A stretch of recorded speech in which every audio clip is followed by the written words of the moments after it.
Readers, hello. Welcome to the Poem Zone. I want to talk about what poems are and how to read them.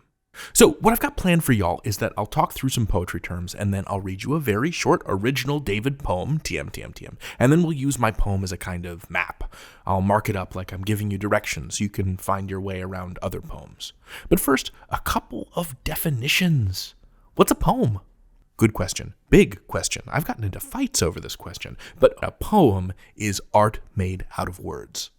Poems use rhythm and sometimes rhyme, though not always, to play with the sound and the feel of words, to express an idea or a feeling. So, what's a poem made of? Poems are made up of lines and stanzas. A line is what it sounds like. It's a single line of text. When one line ends, that's called a line break.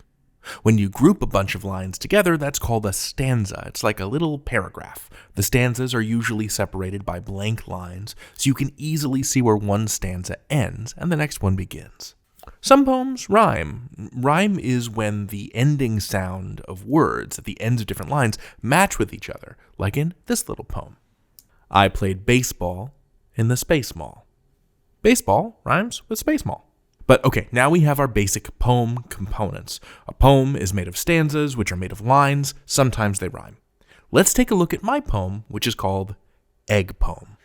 Morning is a fried egg for breakfast. 7:10 and the living is easy.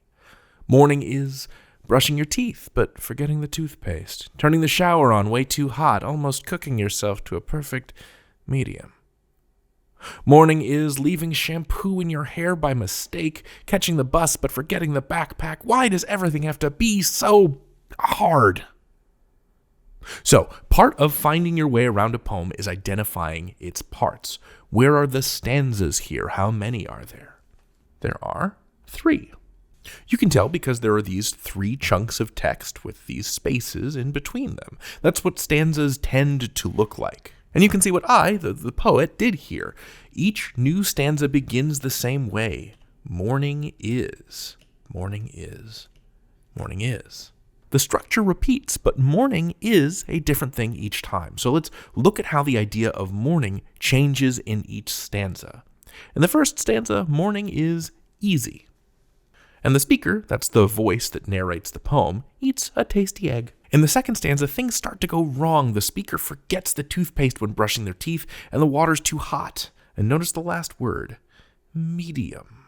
And then in the last stanza, things get even worse. The speaker has shampoo in their hair and forgets their backpack, and the last word in that stanza is hard. So each stanza describes a slightly worse situation that gets more intense. Each stanza builds on the one before it, and all of them work together to express this growing feeling of frustration, until finally, everything's so hard, so difficult, so unpleasant. God, why do we even have mornings? But also, and this is me trying to be cute, remember what the title of the poem is. It's Egg Poem. So what do easy, medium, and hard have to do with eggs? Well, they're different ways of cooking an egg. It's diner slang for how well cooked the yolk, the yellow part of an egg, is. So the worse the morning is, the more cooked the speaker feels. Until at last they feel like a hard-cooked egg yolk. That's how each of these stanzas fits together to build the meaning of this poem. Irritation by irritation. That's how this poem is structured, you see? When you read your next poem, ask yourself, how does each line and stanza in the poem build meaning? When you can answer this question, you're well on your way to figuring out how that poem works. Happy reading, poets. You can learn anything. David out.